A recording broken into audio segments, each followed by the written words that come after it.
오늘 하나님께서 우리에게 주시는 말씀은 요한복음 10장 22절부터 42절까지의 말씀입니다. 요한복음 10장 22절부터 42절까지의 말씀입니다.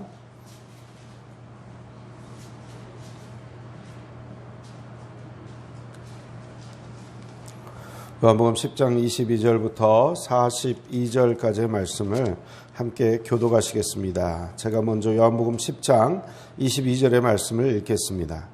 예루살렘의 수전절이 이르니 때는 겨울이라.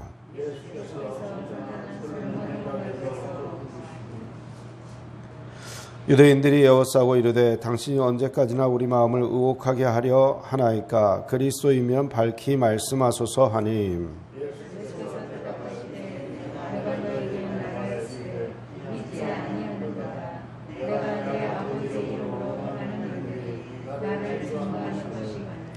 너희가 내 양이 아니므로 믿지 아니하는도다.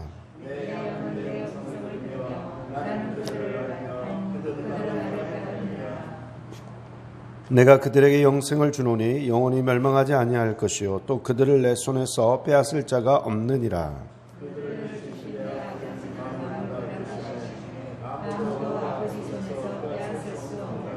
나와 아버지는 하나이니라 하신대.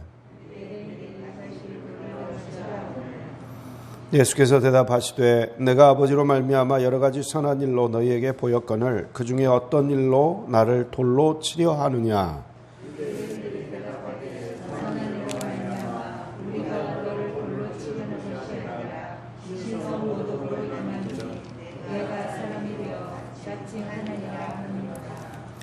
예수께서 이르시되 너희 율법에 기록된 바 내가 너희를 신이라 하였노라 하지 아니하였느냐.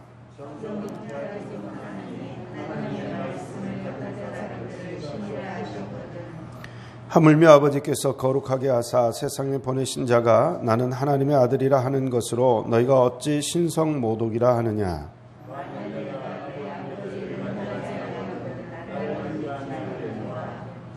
내가 행하거든 나를 믿지 아니할지라도 그 일은 믿으라. 그러면 너희가 아버지께서 내 안에 계시고 내가 아버지 안에 있음을 깨달아 알리라 하시니.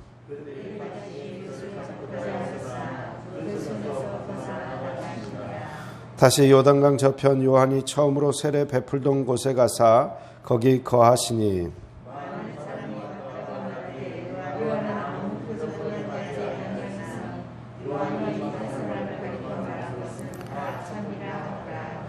함께 읽겠습니다. 그리하여 거기서 많은 사람이 예수를 믿으니라. 아멘. 기도하겠습니다. 사랑하는 은혜가 충만하신 아버지 하나님, 오늘 또 이 새벽에 주님의 말씀을 사모하여 그리고 또한 주님의 음성을 듣기 위하여 이 자리에 나오게 하시니 감사를 드립니다. 말씀을 통해서 주의 음성을 듣게 하시고 주의 분명한 뜻을 분별할 수 있도록 도와주시고 저희들의 염려와 근심과 걱정은 다 사라지게 하여 주시고 저희들이 간절하게 원하는 모든 기도의 제목들이 오늘 이 시간 주님의 뜻 안에서 성취되어질 수 있도록 은혜를 베풀어 주시옵소서. 부정한 종이 단위에 섰습니다. 허물은 감춰주시고 오직 주의 영광만 드러나는 귀하고 복된 시간 되게 하여 주옵소서. 이 모든 말씀을 예수 그리스도 이름으로 기도하옵나이다. 아멘. 오늘 본문을 통해서 예수님께서는 본인이 분명하게 누구라고 말씀을 하고 있습니까? 하나님의 아들이다 라고 이야기를 하고 있습니다. 자, 하나님 아버지와 동등됨을 계속해서 주장하고 계시는 예수님의 모습을 보게 됩니다. 특별히 이 일은 수전절에 일어난 일이었는데요. 기원전 2세기에 그 예루살렘 성전이 시리아 왕 안디오쿠스 4세에 의해서 굉장히 유대인들이 싫어하는 그러한 일들이 벌어지게 됩니다. 예루살렘 성전 안에 매달 한 번씩 돼지가 제물로 바쳐지게 되는데 유대인들이 굉장히 불결하게 생각하는 동물이죠. 일부러 그렇게 하는 것입니다. 그리고 율법대로 지키는 것을 금지하고 안식일도 못 지키게 하고 성전 제사를 폐지하기도 하고 여러 가지로 유대인들의 심기를 불편하게 하는 일들을 계속해서 하게 됩니다. 그래서 그때 당시에 이제 마캅이라는 사람이 많은 사람들과 일어나서 그 일로 말미암아 이제 봉기를 하게 되는데 그때 그 봉기에 승리를 하게 돼요. 그래서 잠시 동안이지만 한동안 그래도 유대인들이 자유를 만끽하게 되고 그 성전이 더러워졌는데 그 더러워진 성전을 회복하게 됩니다. 그래서 그 회복하게 된 날을 기념해서 이 수전절이 생겼어요. 닦을 숫자에 대궐 전자를 써가지고 이 성전을 깨끗하게 회복한 날, 거룩하게 만든 날, 이걸 이제 수전절이라고 합니다. 그래서 이 수전절을 기념하여 사람들이 이제 빛의 축제라는 걸 하게 되는데, 그때 예수님께서는 예루살렘에 오셨고, 그리고 또 솔로몬 행각이라는 곳에서 하나님의 말씀을 가르치셨다라는 것을 알 수가 있습니다. 솔로몬 행각은 예루살렘 성전 그 큰 울타리 안에 있는 공간인데 지붕과 기둥으로 이루어져 있는 행廊이에요. 사람들이 이제 그 추위를 피해서 그곳에서 이렇게 걸어 다니기도 하는 그러한 공간이고 가르치고 또 말씀을 듣는 공간이기도 했습니다. 그 공간에서 예수님께서 하나님의 말씀을 가르치시고 공공연히 이야기를 하셨어요. 그때 사람들이 왔죠. 자, 유대인 지도자들과 바리새인과 서기관들, 대제사장 무리가 와가지고 예수님이 과연 메시아인지 분명히 말을 해라 하고 예수님께 이야기했을 때 예수님은 뭐라고 이야기합니까? 분명히 내가 맞다 이야기를 하죠. 예. 그리고 내가 그동안 가르침을 통해서 그리고 수많은 표적을 통해서 내가 메시아다라는 것을 너희들에게 분명히 말을 해왔다라는 것을 알 수가 있습니다. 그런데 너희가 나를 믿지 않는다는 거죠. 그리고 내 말을 믿지 않겠거든 내가 행한 이 일을 통해서라도 믿어라. 내가 아버지의 일을 계속해서 행하고 있다라고 이야기를 하고 있습니다. 그리고 오늘 본문 27절에는 내 양은 내 음성을 들으며 나는 그들을 알며 그들은 나를 따르느니라 이야기를 하고 있습니다. 아버지께서 예수 그리스도를 이 땅 가운데 보내셨고 예수님께서는 아버지의 뜻을 철저하게 순종하셨고 그 음성을 들었던 것처럼 하나님 뜻에 의해서 예수님을 믿게 된 우리 성도들 또한 아버지의 음성을 듣게 되는 것, 그리고 예수 그리스도의 음성을 따르게 되는 것, 이것이 지극히 당연하다라고 이야기를 하고 있습니다. 그리고 28절에는 바로 그러한 우리 성도들에게 무엇을 준다고 이야기하고 있습니까? 예, 영생을 주겠다 말씀하고 있습니다. 예수님은 우리에게 영생을 주시는 분인데 내가 그들에게 영생을 주노니 영원히 멸망하지 아니할 것이요 또 그들을 내 손에서 빼앗을 자가 없느니라. 자, 이 영생을 뺏기지 않는 것이죠. 그리고 아버지께서 그 영생을 뺏을 수 없도록 함께하고 계시는 것을 알 수 있습니다. 그리고 이제 30절에 정확하게 예수님이 뭐라고 말씀하십니까? 나와 아버지는 하나이니라 이렇게 말씀을 하십니다. 유대인들이 이 말을 듣자마자 돌로 치려 했습니다. 왜 그렇습니까? 이 말은 곧 하나님처럼 신이다. 그죠? 나도 똑같이 하나님이다. 이것을 주장하고 있는 것입니다. 신성 모독이죠. 그들에게는 분명한 신성 모독이었기 때문에 돌로 치려 하였다는 것을 알 수가 있습니다. 자, 그런데 34절에 보면 이 일이 정당하다는 것을 율법에도 시편에 나오는 표현인데요. 자, 예수께서 이르시되 너희 율법에 기록된 바 내가 너희를 신이라 하였노라 하지 아니하였느냐. 성경은 패하지 못하나니 하나님의 말씀을 받은 사람들을 신이라 하셨거든. 자, 하나님의 말씀에서도 사람을 불러서 신이라고 부른 그런 일이 있지 않느냐. 하물며 하나님 아버지께서 거룩하게 해서 세상에 보내신 자. 자, 예수님 당신이시죠. 예수님이 하나님의 아들이다. 이렇게 말하는 것을 신성모독이라고 하는 것은 부당하다라고 예수님께서 이야기를 하고 있는 것입니다. 예수님께서는 늘 수많은 선지자 중에 한 사람, 아주 훌륭한 인간 중에 한 사람 이렇게 말씀하신 적이 없어요. 예수님은 항상 하나님이다. 내가 하나님이다. 하나님 아버지와 하나다. 계속해서 이걸 이야기를 하고 있어요.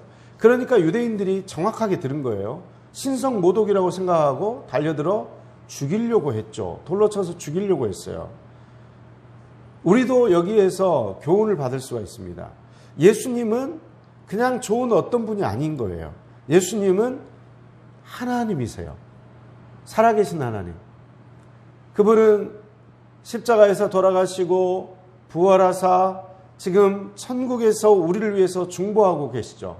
그리고 예수 그리스도의 영인 성령님을 이 땅 가운데 보내셔서 성령 하나님과 동행할 수 있도록 해주신 분이십니다. 우리의 모든 죄악에도 불구하고 우리 죄값을 대신 치르시고 우리가 이제 하나님과의 관계를 회복하고 하나님 아버지의 말씀을 듣고 성령 하나님의 음성을 들어서 이 땅에서 승리하는 인생을 살아갈 수 있도록 지금도 여전히 우리를 위해서 중보하시는 분.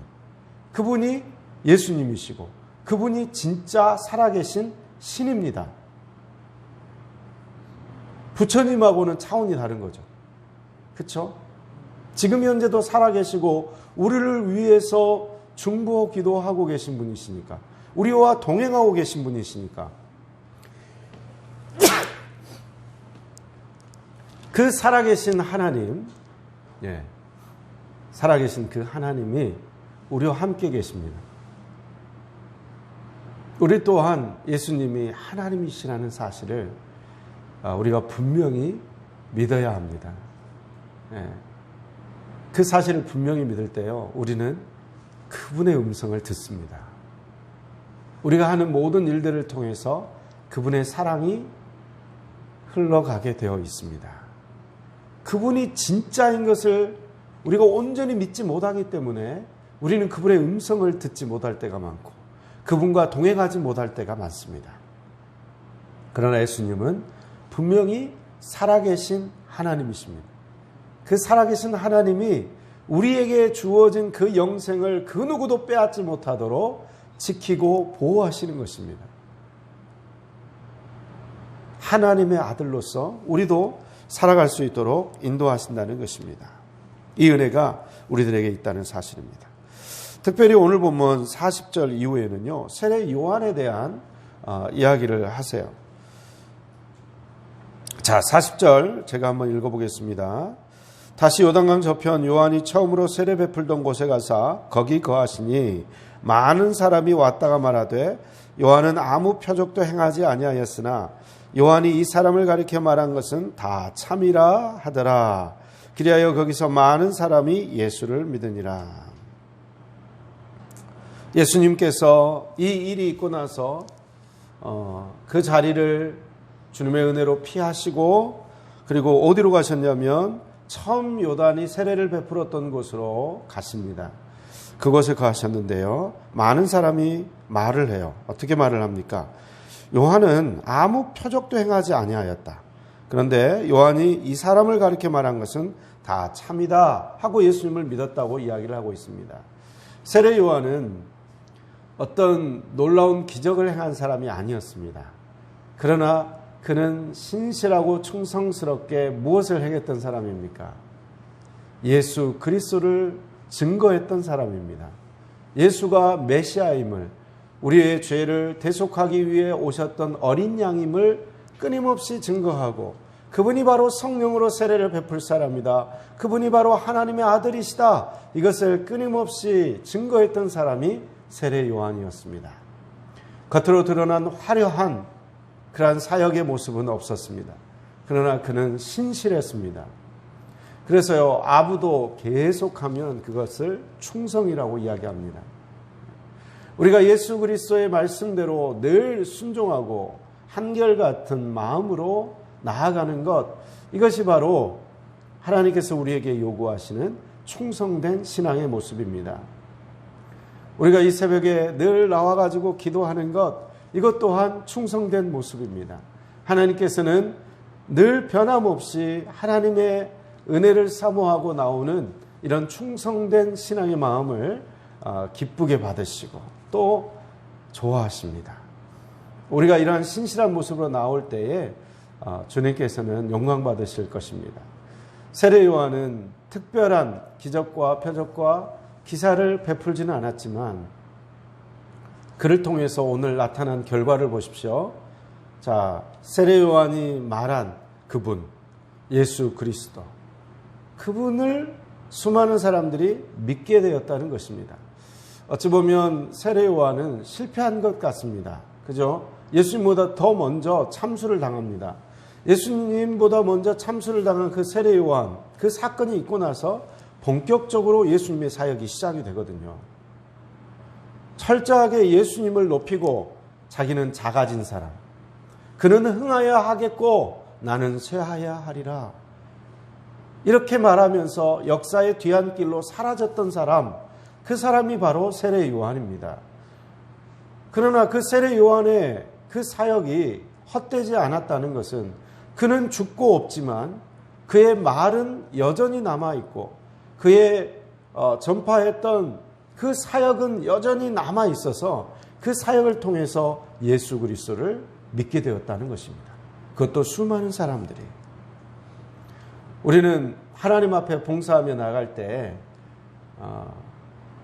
빛이 안 날 수도 있고, 그리고 내가 한 그 일이 과연 얼마나 도움이 될까 이렇게 생각할 수도 있죠. 그러나 세례 요한을 보십시오. 허무하게 죽어간 죽음 같고, 그리고 그가 행한 많은 일들이 사실은 많은 사람들에게 큰 충격을 주지도 못했고, 그리고 또 너무나 비참한 죽음으로 끝나버린 것 같습니다. 그가 했던 모든 사역에 과연 열매가 있을까 싶을 정도로, 인간적인 관점에서 보면 뭔가 실패한 사람이라고 할 수도 있을 것 같아요. 자기를 따랐던 많은 제자들 중에도 일부는 또 누구에게로 갔습니까? 예수님께로 갔거든요. 철저하게 자기의 영광을 구하지 않았어요. 그런 세례 요한이었기에 결국 그의 사역은 마지막에 빛을 발하게 되는 것입니다. 그의 사역은 마지막에 결국 그가 꿈꾸었던 것은 자기가 높아지는 게 아니었거든요. 자기의 욕심을 이루는 게 아니었어요. 그가 꿈꾸었던 것은 뭡니까? 예수 그리스도를 수많은 사람들이 믿고 따르게 되는 것, 그게 세례 요한이 꿈꾸었던 거거든요. 그 꿈꾸었던 일들이 이루어지게 된다는 것입니다. 특별히 우리는 예수님께서 우리에게 영생을 주시고 그 영생은 그 누구도 빼앗을 수 없다 이야기하신 것을 주목해 보기를 원합니다. 여러분, 영생은 아버지께서 주십니다. 예수 그리스도를 통해서 아버지께서 주시는데 그 영생을 주실 때에 은혜로 받습니다. 선물로 받습니다. 나의 선한 행실과는 아무 상관없이 선물로 받았다는 것을 알아야 됩니다. 영생의 선물이 나의 선한 행실과는 아무 상관없이 주어졌다면, 반대로 내가 선한 행실이 아닌 악한 행실을 한다 할지라도 그 영생이 사라지지 않는다는 것을 확신할 필요가 있습니다. 왜요? 영생은 내가 뭔가 착한 사람이었기 때문에 주어지는 게 아닙니다. 예수 그리스도를 믿음으로 주어지는 거예요.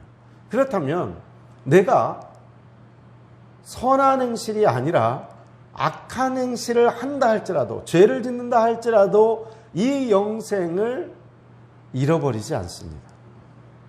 이 영생은 확실하게 주어져 있는 거예요. 그러니까 우리가 불안해할 필요가 없어요. 하나님께서 이미 주셨기 때문에. 자, 그러나 예수님께서는 우리의 있는 모습 그대로 사랑하시지만 항상 이 모습 이대로 머물기 원하시는 분은 아니세요. 우리가 늘 자라가기 원하세요. 식물이 물을 주고 가꾸면 처음에 아주 작은 새싹으로 나지만 줄기가 나고 더 커지고 열매를 맺고 또 그 열매를 통해서 많은 사람들에게 기쁨이 되는 것처럼, 우리가 예수 그리스도를 믿고 영생을 누리게 될 때 그 영생은 가만히 머물러 있는 영생이 아닙니다. 하나님과의 관계 속에서 계속해서 풍성한 열매를 누리는 삶으로, 그리고 열매를 다른 사람들에게도 주고 생명을 살리는 삶으로 변화가 된다는 것입니다. 그 삶이 일어나게 돼 있어요. 그게 자연스러운 모습이에요. 그래서 내가 죄를 지을 수도 있어요. 실수를 할 수 있어요. 그러나 그 순간순간마다 돌이키는 회개를 통해서 다시 한번 주님이 기뻐하시는 삶으로 돌아가고 또 성숙한 신앙으로 자라가야 되는 책임, 그 책임이 바로 우리들에게 주어집니다. 그래서 언제나 우리는 하나님 말씀 안에 거하려고 노력을 해야 됩니다. 예수님께서 나와 아버지는 하나이다 계속해서 이렇게 이야기하잖아요. 근데 실제로 예수님께서는 육신을 입고 이 땅 가운데 오셨지만 늘 아버지와 하나이셨습니다. 어떻게 그 하나를 유지할 수 있었을까요? 어떻게 그런 삶을 사셨습니까? 늘 하나님 아버지의 말씀을 읽으셨어요. 묵상하시고 암송하셨어요. 그래서 그 말씀이 위기의 순간순간마다 나오는 거죠. 그리고 아주 바쁜 순간순간마다 하나님 아버지와 함께 기도의 시간을 가지셨어요. 대화하는 시간을 가지셨어요. 그래서 하나님 아버지와 하나가 될 수 있는 거죠. 하나님 아버지께서 가지고 계신 생각이 당신의 생각이라고 이야기할 수 있었고, 하나님 아버지의 뜻을 지금 내가 행하고 있다 이렇게 이야기하실 수 있었어요. 그래서 예수님의 모든 행동, 예수님의 모든 가르침은 다 아버지의 생각과 일치했고 아버지 하나님이 원하시는 것을 그대로 행했다는 것을 알 수가 있습니다. 우리도 마찬가지입니다.